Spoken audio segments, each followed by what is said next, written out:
حدیث کے الفاظ ہیں کہ سیدنا عفیف بن عمر الکندی صحابی رسول ہے. وہ کہتے ہیں کہ زمانے جاہلیت میں ایک دفعہ مکہ شریف آیا, خانہ کعبہ شریف کے پاس ہی میں بیٹھا تھا, اور میں تاجر تھا اور میں تجارت کی غرض سے آیا اپنے بیوی بچوں سمیت, آؤٹنگ کرنے کے لیے بھی تجارت کے لیے بھی. اور کس کے پاس آیا؟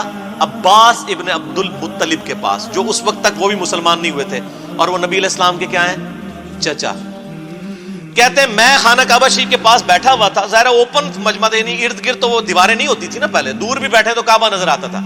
کہتے ہیں جب سورج ڈھلا یعنی ظہر کا وقت شروع ہوا تو میں نے دیکھا ایک بڑا خوبصورت نوجوان ہے, وہ خانہ کعبہ شریف میں داخل ہوا اور قبلہ رخ کھڑے ہو کر اس نے نماز پڑھنی شروع کی.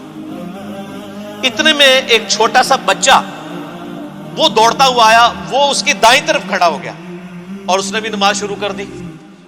اور تھوڑی دیر بعد ایک عورت آئی, وہ ان دونوں کے پیچھے کھڑی ہوگی اور اس نے بھی نماز شروع کر دی.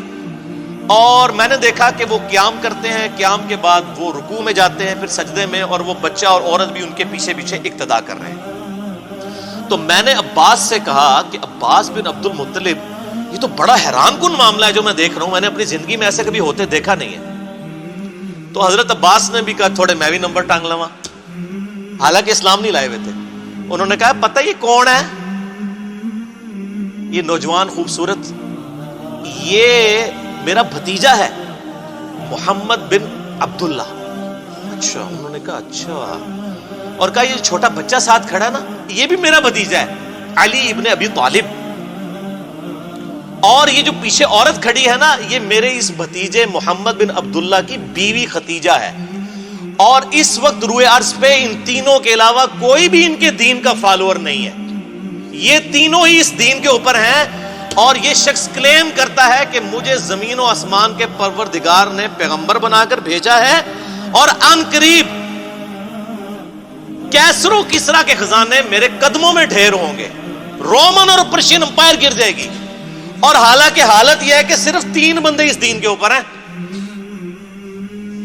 تو حضرت عفیف کہتے ہیں آئے اے کاش میں اس وقت کلمہ پڑھ لیتا تو میں چوتھا مسلمان ہوتا. بعد میں ہو گئے مسلمان, روئے عرض پہ میں چوتھا مسلمان ہوتا. تو لیکن اسلام اس وقت انہوں نے قبول نہیں کیا. اس وقت کس نے سوچا تھا کہ اس شخصیت کی وجہ سے ہزاروں سال کی سپر پاورز گریں گی اور 3 برے اعظموں تک ودن 17 ایئرز اسلام کی دعوت پہنچے گی. وہ آپ نے اگر دیکھنی ہے تو سر عمر سیریز جا کے دیکھ لیں, آپ کو پتہ چل جائے گا. آپ آج بھی بیٹھ کے وہ دیکھ سکتے ہیں, ریولوشن. تو یہ حدیث کیا آپ کو بتا رہی ہے کہ 3 بندوں کے علاوہ کوئی چوتھا مسلمان نہیں تھا. حضرت عباس کہہ رہے ہیں, یعنی ابھی حضرت ابوبکر بھی مسلمان نہیں ہوئے تھے اور زید بن حارثہ بھی نہیں ہوئے تھے, 3 مسلمان. آپ یہاں تک تو پہنچ گئے کہ یہ 3 شروع کے مسلمان ہیں. نبی علیہ السلام تو ہے ہی ہے نا, آمن الرسول بما انزل الیہ من ربہ والمؤمنون. رسول اللہ سب سے پہلے اپنے اوپر خود ایمان لے کر آئے. محمد بن عبداللہ ایمان لے کر آئے محمد الرسول اللہ پر صلی اللہ علیہ وآلہ وسلم.